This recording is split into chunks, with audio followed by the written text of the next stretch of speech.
Komutanım, burada çok şeyler var. Şu anda bunu araştıramıyorlar. Tamam. Buraya ayak koyar.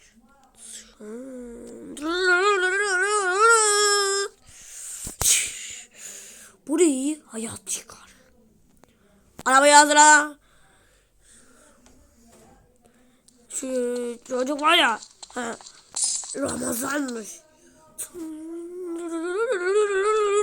Tamam.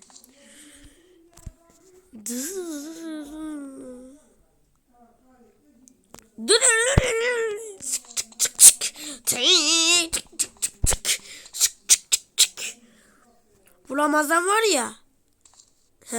Onu bir yerlerde bulmamız lazım. Arabayı hazırla.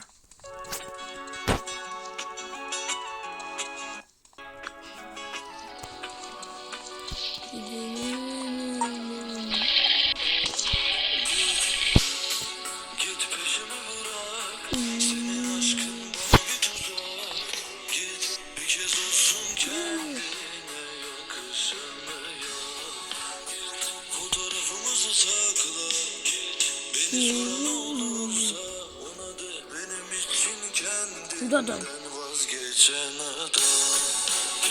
Git peşimi bırak, senin aşkın bana bir tuzak. Git bir kez olsun kendine yakışanmıyor.